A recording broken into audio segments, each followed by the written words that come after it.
ધોરણ 9માં આપણે પાઠ નંબર 6 મેરી બીમારી શ્યામાને લી એ પાઠનો આજે અભ્યાસ કરવાનો છે. આમ તો આ પાઠ જે છે એ હરિવંશરાય બચ્ચન એટલે કે અમિતાભ બચ્ચન જે છે એના પિતાજી, તમને ખ્યાલ જ છે, એ પણ લેખક હતા અને એમનો મધુશાલા નામનો જે કાવ્ય સંગ્રહ છે એ ખૂબ પ્રચલિત છે. અને અમિતાભ બચ્ચન ઘણા બધા એવોર્ડ સમારંભમાં અને ઘણી જગ્યાએ એ મધુશાલાની પંક્તિઓ છે એ ગાતા હોય છે. હવે જો આવા જ આપણા જે લેખક છે હરિવંશરાય બચ્ચન, એનો સરસ મજાનો પાઠ છે મેરી બીમારી શ્યામાને લી.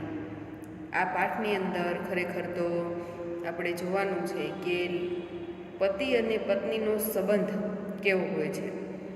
આપણે બધા જ ઘરની અંદર રહીએ છીએ, ઘરની અંદર આપણું સરસ મજાનું કુટુંબ, એની સાથે આપણે રહીએ છીએ. એમાં માતા પિતા, બા દાદા, ભાઈ બહેન બધાની સાથે આપણે રહીએ છીએ. આજુબાજુમાં પાડોશીઓ હોય, ભાઈબંધ હોય, બેનપણીઓ હોય, બધાની સાથે આપણે રહીએ છીએ.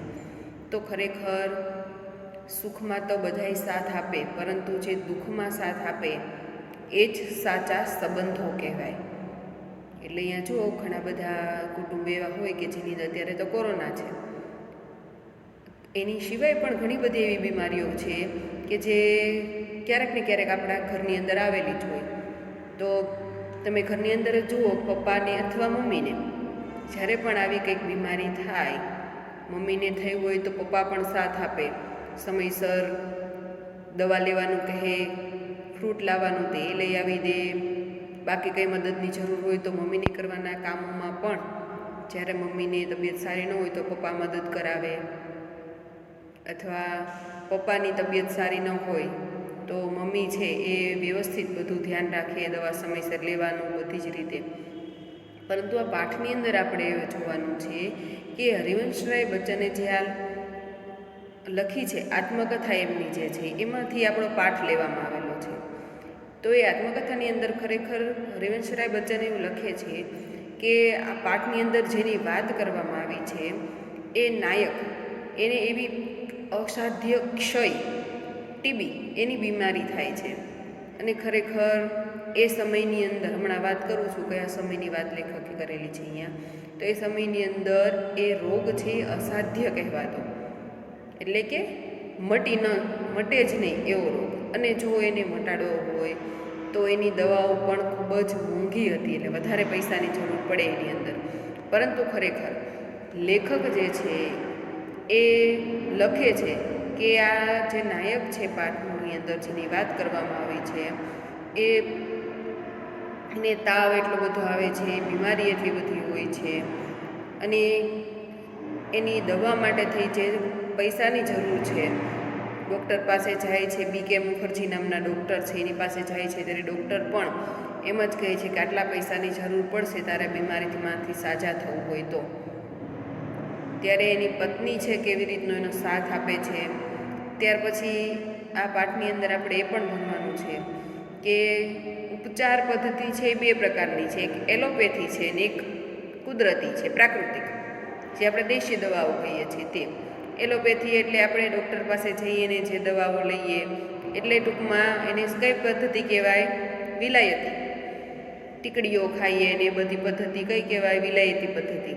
અને કુદરતી ઉપચાર પદ્ધતિ, એની અંદર કુદરતી જે ઔષધિઓ હોય એનું સેવન કરી અને તમને એ તકલીફમાંથી દૂર કરવાનું હોય. એમાં સમય વધારે લાગે, પરંતુ રોગ પણ જડમૂળમાંથી થાય સમયસર.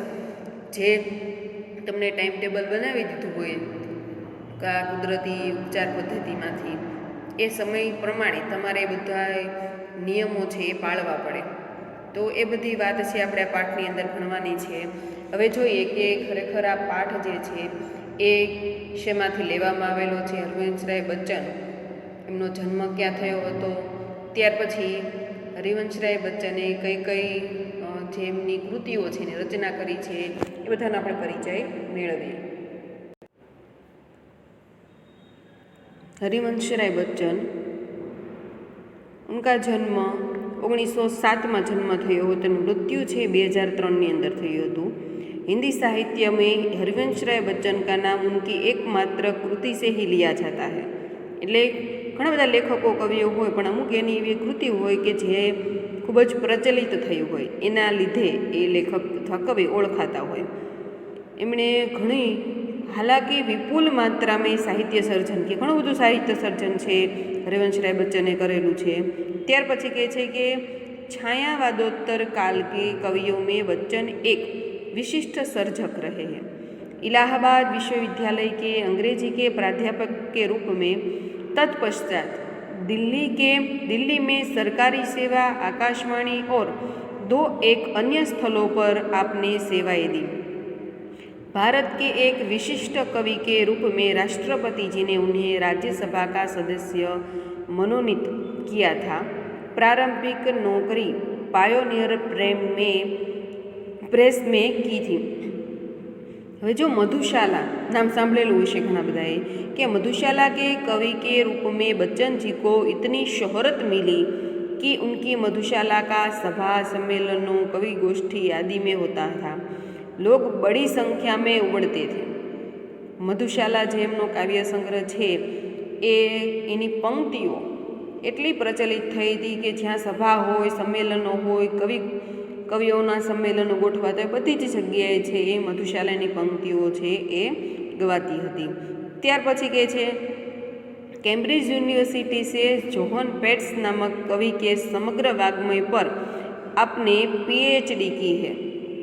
એટલે PhD કીધી છે હરિવંશ રાય બચ્ચને કોના ઉપર? તો કેમ્બ્રિજ યુનિવર્સિટીની અંદર જોહન પેટ્સ નામના કવિ જે છે એને જે ભાષણ આપ્યું એ ભાષણ ઉપર એમણે PhD કરી છે।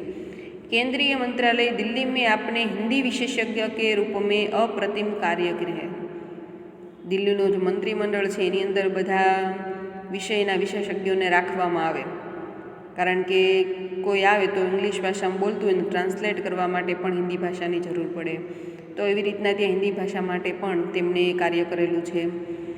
आपको कई पुरस्कार जैसे सोवियत लैंड पुरस्कार, साहित्य अकादमी पुरस्कार और पद्म विभूषण आदि पदवी प्राप्त हुई है। क्या पुरस्कार મળેલા છે?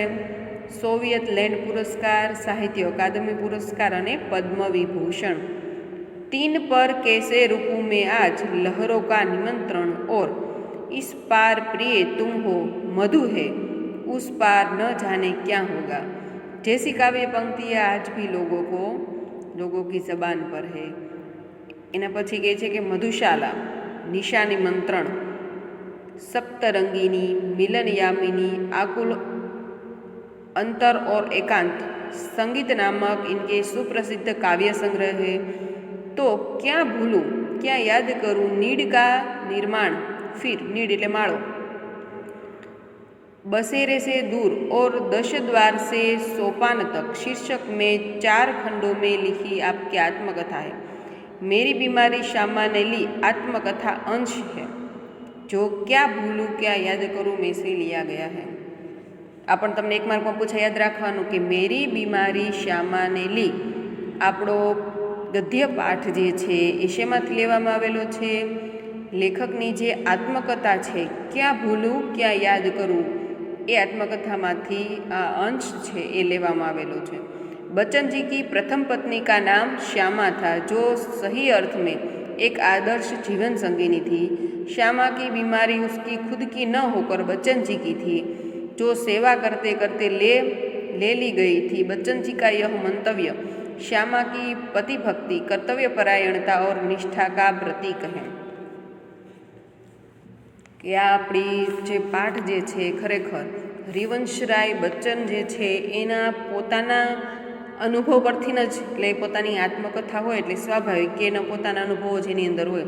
તો હરિવંશ રાય બચ્ચનને જે બીમારી થઈ હતી અસાધ્ય, તો એની એલોપેથી એટલે વિલાયતી દવાની સારવાર ખૂબ જ મોંઘી હતી ને એટલા પૈસા પણ તેમની પાસે નહોતા। તેથી એવો કુદરતી ઉપચાર પદ્ધતિ અપનાવે છે, પરંતુ તે ઉપચાર પદ્ધતિનું અંદર ખરેખર નીતિ નિયમો ખૂબ જ કડક હોય છે ને એ પ્રમાણે અનુસરે તો જ એ સાજા થાય। એટલે એમની પત્ની જે છે શ્યામા એ પોતાની પડતા દુઃખ દર્દ જે છે એનો પરવાહ કરતી નથી અને રાત દિવસ એ પોતાના પતિ માટે થઈ અને એ સમયસર બધું જે નીતિ નિયમ પ્રમાણે કીધું છે કે કુદરતી સારવાર પદ્ધતિની એ પ્રમાણે બધું થાય એટલે ખૂબ જ મહેનત કરે છે અને ઘણા લાંબા સમય પછી હરિવંશરાય બચ્ચન છે એ બીમારી પૂર્ણપણે ત્યાગે છે, એટલે કે ટૂંકમાં એ બીમારીમાંથી પૂર્ણપણે એ આઝાદ થાય છે અને સાજા થઈ જાય. તે જ દિવસે શ્યામા છે એટલે કે એમની પત્ની તે બીમાર પડે છે અને પથારીવશ થાય છે. એ આખી આ કથા છે એ ખૂબ જ કરુણાસભર કથા છે. એટલે ખરેખર સંબંધો છે કેટલા મહત્ત્વના છે એ જ આપણે આ પાઠની અંદર જોવાનું છે. હવે જોઈએ કે પ્રસ્તુત આત્મકથા અંશ છે એમાં મેં શ્યામા કી બીમારી કા દર્દનાક और કારુણ્યસભર નિરૂપણ મિલતા હૈ. આ પાઠની અંદર ખરેખર શ્યામા જે છે કેવી રીતના બીમાર થઈ એનું કરુણાસભર વર્ણન છે એ આ પાઠની અંદર જોવાનું છે. तो दूसरी ओर कवि की भावुकता और संवेदनशीलता का भी प्रकटीकरण होता है. कविनी ભાવના અને સંવેદનશીલતા, કારણ કે જેના ઘરની અંદર એવી અસાધ્ય રોગ કોઈને થયો હોય ને એના માટે પૈસાની વધારે જરૂર હોય ને એની પાસે ન હોય, જેની એવી પરિસ્થિતિ હોય એ જ સમજી શકે, પણ એ આપણે લેખકની પરિસ્થિતિ એવી થાય છે. જુઓ, ત્યાર પછી કહે છે ક્યાં ભૂલું ક્યાં યાદ કરું, હરિવંશરાય બચ્ચન કી જો આત્મકથા હૈ ક્યાં ભૂલું ક્યાં યાદ કરું. એમાંથી આ અંશ છે લેવામાં આવેલો છે અને એ આ આત્મકથા છે હિન્દીની અંદર ખૂબ પ્રચલિત છે. હવે આપણે જોઈએ મેરી બીમારી શ્યામા ને લી. તો પાઠની અંદર આપણે જોવાનું છે કે ખરેખર હરિવંશરાય બચ્ચન છે એમની પત્નીનું નામ છે શ્યામા, એની પહેલી પत्नी नाम है. बच्चन जी की बीमारी में उन्होंने तन मन से उनकी सेवा की. सेवा करते करते वे स्वयं बीमार हो गई और इतनी बीमार हो गई कि बिस्तर से कभी उठ ही नहीं पाई. प्रस्तुत संस्मरण में बच्चन जी ने अपने उन्हीं कठिन दिनों की यादें प्रस्तुत की है. તમે તો હજી નાના છો, પણ તમારા પપ્પા મમ્મીને અથવા બાને દાદાને પૂછજો કે આ પાઠ ભણ્યા પછી કે ખરેખર આવો કંઈ સમય તમારા જીવનમાં ક્યારે આવ્યો તો ન આવ્યો હોય તો વધારે સારામાં સારો સમય કહેવાય કે ભગવાન કરે આવો સમય કોઈના જીવનમાં આવે નહીં. પણ પૂછજો તો ખરા, કદાચ કોઈક દાદા દાદીના જીવનમાં ન આવ્યો હોય પણ એમણે સાંભળેલું હોય, એમના કોઈ પૂર્વજોના સમયમાં આવેલો હોય, આડોશી પાડોશીમાં આવેલો હોય, સંબંધીઓમાં કોઈને આવેલો હોય. પૂછવાનું ખાલી તમારે, બરાબર. હજુ આ પાઠની અંદર આપણે ભણવાનું છે કે પાઠ જ શરૂ કરી દઈએ આપણે.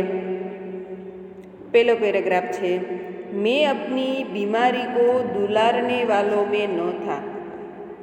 दुलारने वालो એનો અર્થ થાય છે ખરેખર લાડ પ્યાર કરનાર. જો ઘણાને તાવ આવ્યો હોય, શરદી થઈ હોય તો ઓઢીને પડ્યા રહે, મને તો બહુ તાવ આવ્યો છે, પરંતુ જેમ જેમ તમારી બીમારીને તમે લાડ પ્યાર કરો, એને પંપાળો, એમ ખરેખર એ વધારે વધારે ઘર કરી જાય.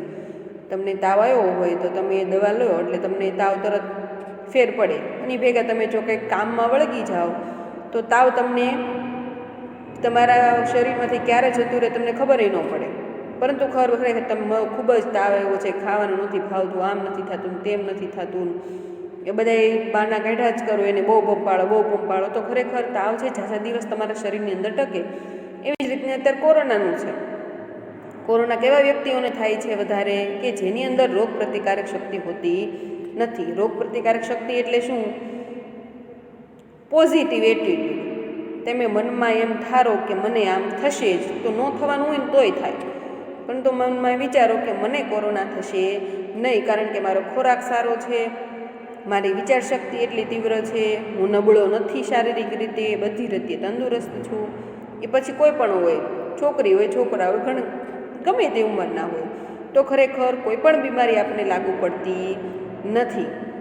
તમે એવું વિચારો કે ચાલો આજ તો હું બહુ ટ્રાફિકમાં જઈને આવી, આજ તો મને શરદી થવાની જ છે, તો ખરેખર બીજા દિવસે થાય. પણ એવું ન વિચારો તો ગરમ પાણી પી લો, નાશ લઈ લો, સવારમાં સરસ મજાની આદુ તુલસીની પાંદવાળી ચા પી લો તો ન થાય શરદી. એટલે લેખક શું કહે છે કે મેં અપની બીમારી કો દુલારને વાલો મેં સે ન થા. લેખક કહે છે હું ખૂબ જ પોઝિટિવ એટીટ્યૂડવાળો હતો. મને સામાન્ય એવી બીમારી થાય તો હું એનું ધ્યાન પણ નહોતો દેતો એની ઉપર. સચ કહું તો મેં અપની બીમારીઓ કે પ્રતિ પ્રાયઃ નિર્ભય થા. શું કહે છે લેખક કે સાચું કહું તો પ્રાય એટલે ઘણું ખરું, નિર્ભય એટલે ડર વગરનો હતો કે મારી એવી ઘણી બધી બીમારીઓ હતી એના પ્રત્યે હું નિર્ભય હતો કે એ બધી તો હું જેમ જેમ કર્મમાં મગ્ન રહીશ એમ એમ એવી અમુક ઘણી બધી બીમારીઓ છે એનાથી હું दूर થતો જઈશ. शायद मैंने गांधी जी के ही लेख में कहीं पढ़ा था कि बीमार होना अपराध है. શું કહે છે કે એક વખત મેં ગાંધીજીનો એક લેખ આવ્યો હતો એની અંદર એવું વાંચ્યું હતું કે બીમાર હોના અપરાધ है, बीमार થવું એ તો અપરાધ જેવું છે. हमें जो शरीर दिया गया है उसे हम स्वस्थ न रखें तो हम अपराधी तो है ही. કારણ કે ઈશ્વરે આપણને સરસ મજાનું શરીર આપ્યું છે, હાથ પગ નાક કાન બધું યોગ્ય જગ્યાએ આપ્યું છે, સ્વસ્થ શરીર આપ્યું છે, બધા અંગો આપણા સાજા છે, કંઈ અંગ તૂટલું ફૂટલું નથી. તો આવું સરસ મજાનું શરીર ઈશ્વરે આપણને આપ્યું છે તો આપણે એને સ્વસ્થ તો રાખવું જોઈએ ને. બધી રીતે, શારીરિક રીતે અને માનસિક રીતે બે રીત જરૂરી છે. એટલે એવું વાંચ્યું હતું એટલે એની અસર છે હરિવંશરાય ઉપર ખૂબ પડી હતી. ત્યાર પછી કહે છે મેં ઇસ તર્ક કો કુછ ઓર આગે લે ગયા થા. તર્ક યાની દલીલ કે આ જે વાંચ્યું હતું એની અસર મારા મન ઉપર એટલી બધી થઈ હતી કે એને ખરેખર હું મારા જીવનની અંદર ઘણે આગળ સુધી લઈ ગયો હતો. अपराधी को दंड देना चाहिए. मुझे जब कभी छोटी मोटी बीमारी होती, जुकाम बुखार खांसी सिर दर्द, तो मैं खाट पर न लेटता. खाट पर એટલે જેની ઉપર આપણે સૂતા હોય, ચાર પાય ખાટલો જે કહેતા હોય, લેટતા એટલે સૂવું. और भी अपने से काम लेता. શું કહે છે લેખક કે મને આવી સામાન્ય બીમારીઓ જ્યારે થતી કે ઋતુગત છે, આ તો ઝુકામ શરદી થવી, તાવ આવવો, ઉધરસ થવી, માથું દુખવું, આ બધી બીમારીઓ જ્યારે મને થતી ત્યારે હું છે મારા શરીર પાસેથી વધારે ને વધારે કામ લેતો હતો કે આ બીમારીઓની મજાલ શું છે કે મારા શરીર ઉપર કાબૂ મેળવે. હું વધારે ને વધારે તે સમયે રોજ કરતો હોય તે સમયે જ્યારે બીમારી થાય ત્યારે વધારે ને વધારે કામ કરતો હતો. मुझे भरे भूट बुखार में अपनी रात की ट्यूशनों पर जाने की याद है. भरे भूट એટલે ભૂટ યાની બહુ તેજ, કે મને યાદ છે કે ભરે ભૂટ બુખાર જ્યારે વધારેમાં વધારે તાવ હોય, મારું શરીર વધારે તપતું હોય તે સમયે પણ હું લેખક રાતના ટ્યુશન કરાવતા. તે પણ હું રાતના આખા દિવસના થાકને લીધે રાતે આરામ કરવાને બદલે એટલો તાવ ભર્યો હોય છતાં પણ હું ટ્યુશન કરાવવા માટે જતો હતો. बुखार की गर्मी और तेजी में तो मैं और जोश से पढ़ाता. मजदूरी करके रोटी कमाने वाले को बीमार पड़ने का क्या अधिकार. શું કહે છે લેખક કે બુખાર એટલો બધો હોય, ગરમી ઓર તેજી સે એટલે કે જ્યારે મને તાવ, શરદી, ઉધરસ, માથું દુખાવો આવી જ્યારે તકલીફો હોય ત્યારે લેખક કહે છે કે હું સામાન્ય દિવસોમાં જેટલું કામ કરતો એના કરતાં વધારે સાહસથી કામ છે એ આ બીમારી વખતે કરતો હતો, રાતના સમયે ટ્યુશન ક્લાસીસની અંદર. અને લેખક શું કહે છે કે જે મજદૂરી કરે છે, જે રોજે રોજનું કમાય છે એવા માણસોને વળી બીમાર પડવાનો અધિકાર હોય ખરો? બીમાર પડે તો ખાઈશું. એટલે લેખક છે આપણે પણ એ જ છીએ કે રોજે રોજની મજદૂરી કરીને રોટલા ભેગા થઈએ છીએ. ત્યાર પછી કહે છે બીમારી અમીરો કી હરમઝદગી હે. હરમઝદગી એનો અર્થ થાય છે હરામીપન. એટલે કે બીમારી જે છે એ તો અમીરો માટે હોય, એની પાસે તો બધી સગવડતાઓ છે અને બીમારી થાય તો 2-3 દિવસનો એને આરામ મળે તો એને સારું. એને તો કાંઈ આરામ 15 દિવસનો કરે તો એને રોજી રોટીમાં કંઈ ફેર પડવાનું નથી. ગરીબો કો ઉસે અપને પીછે ન લગાના ચાહીએ. કે ગરીબ માણસો જે છે એને ખરેખર આ બધા રોગ માટે સમય એ ફાળવવો જોઈએ નહીં. ત્યાર પછી કહે છે કે लिखने में तो ऊंचा बुखार मुझे सब तरह से सहायक, प्रेरक और प्रोत्साहक लगता. શું કહે છે લેખક? ઊંચા બુખાર એટલે વધારે પડતો તાવ જ્યારે મને આવે તે ખરેખર મને માનો કે મારા કર્મ કાર્ય કરવાની રીતની અંદર એ વધારો કરતો હોય એવું મને લાગતું હતું. ત્યાર પછી કહે છે कि एक तरह की आग जिससे मेरी अनुभूतियों में ताप आता, जिसमें गल पिघल कर मेरा हृदय ढलता, एक तरह की भट्टी जो मेरे विचार, भाव, कल्पनाओं को उबाल देकर उच्छलित करती। શું કે છે લેખક આની અંદર? અદબદા કર નો અર્થ થાય છે હઠ કરકે, કે ખરેખર મને જ્યારે તાવને વધારે આવતું ત્યારે મને ખૂબ જ એ પ્રોત્સાહિત કરતા હતા કાર્ય કરવા માટે થઈને, કારણ કે એઓ ગાંધીજીની જે વિચારો છે એની અંદર માનતા હતા કે જ્યારે પણ કોઈને પણ આપણા શરીર મન ઉપર હાવી દેવાના નહીં, કારણ કે આપણે જેવું ઈચ્છીએ તેવું જ આપણે કાર્ય છે એ કરવાનું છે. તો આપણા વિચારોને પણ એ આપણા કર્મ પર હાવી થવા દેવાનું નહીં. એટલે લેખક છે જેને ત્યારે એને શરદી ઉધરસ તાવ થાય ત્યારે વધારે ને વધારે એ ગાંધીજીના વચનો છે એના દ્વારા એ પ્રોત્સાહિત થઈને કાર્ય કરતા હતા. ત્યાર પછી છે યહ તો મેં નહીં કહુંગા કે બુખાર મેં અદબદા કર લીખતા થા. હમણાં તમને કીધું એમ અદબદા કરી એની હઠ કરતી. એવું તો હું નહીં કહું કે જ્યારે મને તાવ, શરદી, ઉધરસ, બુખાર એટલે તાવ જ્યારે થતા ત્યારે હું હઠ કરીને લખતો હતો જબરદસ્તી, કે ગાંધીજીનામાં માનું છું એટલે મને તાવ, શરદી, ઉધરસ થશે તો હું લખીશ જ, ગમે એવું હું મારો હાથ નહીં ચાલે, બોલી નહીં શકું તોય તે હું કામ કરીશ, એવું એટલી વધારે પડતી હઠ નહોતો કરતો. બને ત્યાં સુધી મારા શરીર પાસેથી કામ લેતો હતો. पर अगर मैं लिखना चाहता था तो बुखार मेरे लिए कोई बाधा नहीं बन सकता था.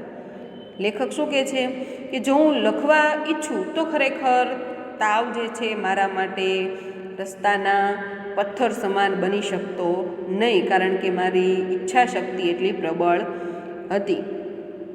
ખરેખર આની અંદર આપણે સમજવા જેવું છે કે આપણી ઈચ્છા શક્તિ મજબૂત હોય એટલે કે તમે એવું ઈચ્છો કે ભલે અત્યારે ઓનલાઈન શિક્ષણ શરૂ છે પણ મારે મારું બેસ્ટ આપી અને ઓનલાઈન શિક્ષણ દ્વારા પણ મારે વ્યવસ્થિત લેક્ચર સમયસર ભરી, બુક વ્યવસ્થિત બનાવી અને ભણવામાં ધ્યાન આપવું છે અને બધું સમજવું છે તો ખરેખર તમે કરી શકો. એટલે લેખક કહે છે કે ઈચ્છા શક્તિ છે એ આપણી પ્રબળ હોવી જોઈએ. ત્યાર પછી કહે છે हल्के बुखार में तो मेरे सब काम हस्त मामूल होते रहते थे. हस्त मामूल यानी नित्य के नियम के अनुसार, हस्त यानी हाथ होगा, हस्त मामूल એટલે કે નિયમ અનુસાર રોજે રોજના જે કાર્યો જે સમય કરતા હતા લેખક, એટલે જેને ત્યારે તાવ, શરદી, ઉધરસ જેવી સામાન્ય બીમારી હોય ત્યારે પણ લેખક જે છે પોતાના કામ નિયમ અનુસાર કરતા રહેતા હતા. ત્યાર પછી કહે છે કોઈ મેરા બદન છુકર કભી કહેતા था कि तुम्हें तो बुखार है तो मैं पट से जवाब देता था कि हाँ बुखार है और मैं भी हूँ. શું કહે છે લેખક? જ્યારે મારા શરીરને કોઈ અડતું ને કહેતું લે તને તો બહુ તાવ છે ત્યારે લેખક શું કહેતા હતા? હા તાવ પણ છે ને હું પણ છું. शायद किपलिंग ने अपनी आत्मकथा में लिखा है कि कभी कभी उसे बुखार में भी काम करना पड़ता था और जब वह बुखार में होता था तो और अच्छी कहानियाँ लिखता था. કિપલિંગ, કિપલિંગ શબ્દ છે એનો અર્થ થાય છે એક અંગ્રેજ સાહિત્યકાર.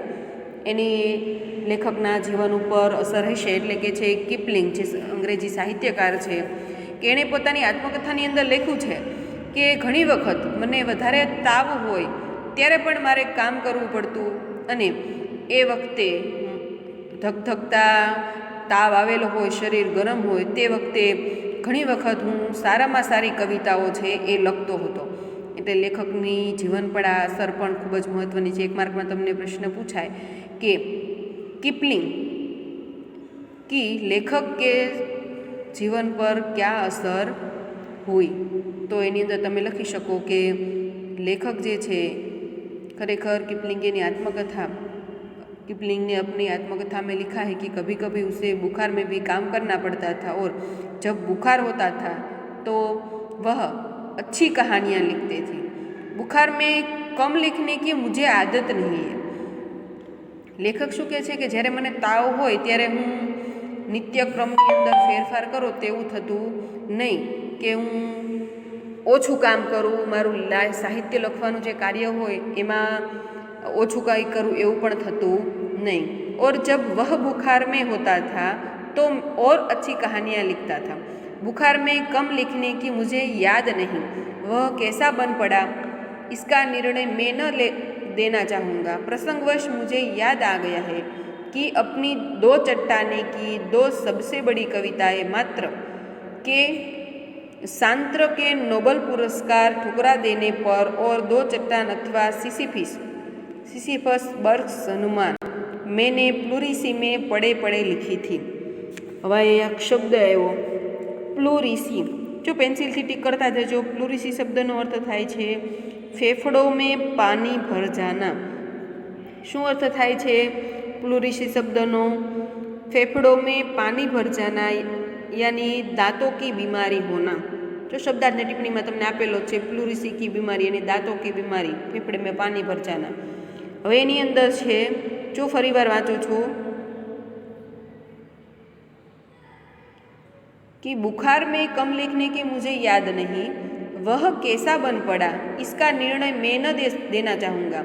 प्रसंगवश मुझे याद आ गया है कि अपनी 2 चट्टाने की 2 सबसे बड़ी कविताएं सांत्र के नोबल पुरस्कार ठुकरा देने पर और 2 चट्टान अथवा सिसिफस बर्ग्स हनुमान मैंने प्लूरिसी में पड़े पड़े लिखी है।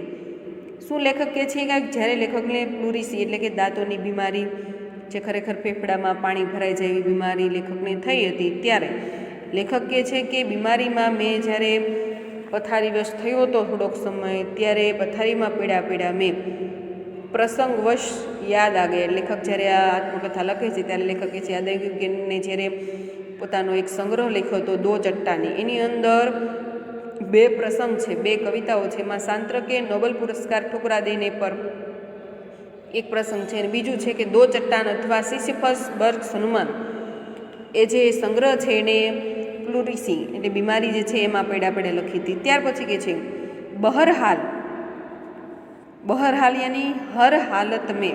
શું અર્થ થાય છે બહરહાલ यानी हर हालत में? जब मैं अपनी जवानी पर था बीमारी मुझे पराजित न करती थी, मैं ही अपनी जिद से बीमारी को पराजित कर देता था। जो लेखकनी साहसिकता કેટલી છે। બહરહાલ, બહરહાલની હર હાલત મેં, જબ મેં લેખક કહે છે જ્યારે હું યુવાન હતો ત્યારે કોઈ પણ જાતની બીમારી છે મારા શરીરની અંદર જાજો સમય ટકી શકતી નહીં, કારણ કે બધી જ બીમારીને હું પરાજિત કરી દેતો હતો। બુખાર, સુખાર આદિ આખિર કિતને દિન ચલતા હૈ। શું કહે છે લેખક કે આવા તાવને બધા હોય કેટલા દિવસ ચાલે। विश्राम तिवारी कहा करते थे, मार के पीछे भूत भागे, मैंने अपने प्रयोग से सिद्ध किया था काम के पीछे बुखार भागे। जो लेखकનું ઘણા બધાએ પોતપોતાના જીવનની અંદર આવો કંઈક ને કંઈક મંત્ર અપનાવતા હોય છે। તો લેખક શું કહે છે કે વિશ્રામ તિવારી જે છે એવો એમ કહ્યું હતું કે માર કે પીછે ભૂત ભાગે, એટલે કે તમને બીમાર ભૂતની બીક લાગતી હોય અને પછી તમે રસ્તા ઉપર નીકળતા હોય, ક્યારેક તમને એવું કંઈક લાગે, જો તમે સાહસ બતાવો તો ખરેખર તમારી બીક છે એ જતી રહે। અને સ્કૂલની અંદર પણ તમે કંઈક ખોટું બોલતા હોય, હોમવર્ક ન લાવતા હોય, તો ખરેખર જો તમારી ભૂલ પકડાઈ જાય તો ફરીવાર તમે ભૂલ કરો નહીં। અને લેખક કે છે એની જે મેં પણ એક મંત્ર બનાવ્યો હતો કે કામ કે પીછે બુખાર ભાગે, કે ખરેખર તમને કંઈક બીમારી થઈ હોય ને તમે પોઝિટિવ રહ્યો અને કંઈક ને કંઈક તમને ગમતા કામમાં તમે પરોવાઓ તો ખરેખર તમારી એ બીમારી છે ક્યાં જતી રહે તમને પણ ખ્યાલ ન આવે। ત્યાર પછીનો પેરેગ્રાફ છે કે યહ બુખાર મામૂલી ન થા। લેખકને જે તાવ આવતો હતો ઝાઝા સમયથી, ભલે તે કામ કરતા હતા પરંતુ ધીમે ધીમે તાવ છે એ ઘર કરી ગયો હતો, કારણ કે ત્યારે લેખકની યુવાની અવસ્થા છે લેખક વટાવી ગયા હતા। એટલા માટે થઈને વટાવી ગયા એટલે કે વૃદ્ધ નહોતા થઈ ગયા, પણ ટૂંકમાં 30 વર્ષ ઉપરની ઉંમર લેખકની હશે। યહ બુકાર મામૂલી ન થા, કે લેખકનો જે તાવ હતો એ સામાન્ય તાવ હોય તો 2 થી 3 દિવસની અંદર મટી જાય, પણ લેખક કહે છે કે હવે જે મને તાવ આવ્યો હતો એ सामान्य नहोतो। इसका संबंध उस तूफान से था जो पिछले 9 महीनों से मुझे झकझोर रहा था। झकझोरना यानी हिला देना। શું કહે છે લેખક કે જે મને તાવ હતો એ સામાન્ય નહોતો, કારણ કે ગયા 6 ને 9 મહિનાથી એ તાવ છે એણે મારા શરીરનું આખું શરીરની આખી રીત છે, શરીરનું આખું બંધારણ જે છે, જે નીતિ નિયમો અનુસાર હું ચાલતો હતો એ બધું જ હલાવીને રાખી દીધું છે. और जो शांत होने से पूर्व सबसे अधिक विध्वंसक झटका मुझको दे गया था. શું કહે છે લેખક કે આ તાવ જે મને 9 મહિનાથી મટતો નહોતો, તાવ આવે દવા લો મટી જાય, થોડાક સમય પછી પાછો આવે, એટલે આ તાવ છે એ ધીમે ધીમે 9 મહિના થઈ ગયા ત્યાં સુધી ઘર કરી ગયો હતો. અને એવું કહેવાય ને કે જ્યારે વાવાઝોડું આવવાનું હોય તો એની પહેલાંની શાંતિ જે છે કંઈક અલગ હોય છે, તુફાન પહેલાંની શાંતિ. એવું જ ખરેખર મારા જીવનની અંદર થયું કે આ તાવના લીધે જે મને મોટી બીમારી લાગુ પડવાની હતી, જેનો ખ્યાલ નહોતો, બરાબર, એટલે એ બીમારીની જ્યારે ખબર પડવાની હતી એ પહેલાં શું થયું જુઓ કે સ્કૂલ બંધ થા, સ્કૂલો બંધ થઈ એટલે સ્કૂલનો પગાર આવતો બંધ થયો. ટ્यूशनों पर मैं जाता था, उनकी आमदनी की मुझे ज़रूरत थी, किताबों की बिक्री अभी नियमित नहीं थी. જે લેખક કિતાબો લખતા હતા, પુસ્તકો લખતા હતા, સાહિત્ય લખતા હતા, એ લેખક જે છે એ પુસ્તકો વેચતા હતા અને એ પુસ્તકો જે વેચાય એમાંથી પણ લેખકની ઘણી બધી કમાણી થતી હતી. ત્યાર પછી કહે છે કર્જ સિર પર ચઢે થઈ, કર્જ દેવું, કે દેવું પણ ખરેખર માથા ઉપર હતું ઘણું બધું, એને પણ ધીમે ધીમે ચૂકવણી કરવાની હતી. બુખાર 10 दिन चला, 20 दिन चला, महीने भर चला, 2 महीने चला, जुलाई आ गई. શું કહે છે લેખક કે બુખાર જે છે, તાવ છે, પહેલાં 10 દિવસ ચાલ્યો, પછી એમ જો મટી જશે તો પાછો 20 દિવસ ચાલ્યો, 1 મહિનો ચાલ્યો, 2 મહિના ચાલ્યા, આમ કરતાં કરતાં જુલાઈ મહિને આવી ગયો કે જુલાઈની અંદર ખરેખર છોકરાઓને વેકેશન હોય એટલે કે સ્કૂલ બંધ થા. ત્યાર પછી શું કહે છે अब बुखार के साथ ट्यूशन पर ही जाना न होता, दिन भर स्कूल में पढ़ाना भी पड़ता. बुखार का नमूना वही, सुबह बिल्कुल नहीं, शाम को 101, 200, 102 के बीच. શું કહે છે તાવ લેખકને કેવો હતો કે ખરેખર સવારમાં કાંઈ ન હોય, એકદમ નોર્મલ ટેમ્પરેચર હોય, પણ જેમ સાંજ થાય એટલે આખો દિવસનો થાકોડો થાય એમ સાંજે 101, 102 ડિગ્રી થઈ જાય. કમજોરી દિન દિન બઢતી હુઈ. લેખક કહે છે કે જ્યારથી મને તાવ તો ઘણા સમયથી હતો, પરંતુ દિવસે દિવસે નબળાઈ છે વધારે થતી હતી. કભી કભી ધીમી ખાંસી, તાવ છે ધીમે ધીમે વધતો હતો, સવારમાં કાંઈ ન હોય, સાંજે બહુ ખૂબ જ શરીર છે તપી જાય, અને તાવ આટલા બધા સમય સુધી ચાલ્યો તો હવે ધીમે ધીમે ખાંસી એટલે ઉધરસ પણ થોડીક થવા માંડી. દવા શોકિયા દવા બોટ એક હોમિયોપેથિક કર રહા થા. શું કહે છે લેખક દવા બાટુ યાની દવા બાટને વાલા. શોકિયા દવા બાટુ એટલે એક દવા વેચવાવાળો એક હોમિયોપેથી કર રહા હતા. હોમિયોપેથીની દવા, એને વિશે તમને ખ્યાલ જ છે, હોમિયોપેથી દવા कर रहा था. कभी कभी सोचता क्या मुझे तपेदिक हो गया. तपेदिकનો અર્थ શું થશે? तपेदिक यानी कि क्षय की बीमारी. લેખક વિચારતા કે શું મને ક્ષયની બીમારી થઈ ગઈ. હવે જો આગળનો પાઠ છે એનો અભ્યાસ આપણે પછીના લેક્ચરની અંદર કરશું. તમારે જેટલો પાઠ આજે ચાલ્યો છે એ બધો જ પાઠ બે વાર વાંચી જવાનો છે, એટલું તમારું આજનું હોમવર્ક છે. એટલે ફરજિયાત બધાએ 2 વાર વાંચી લેવાનો.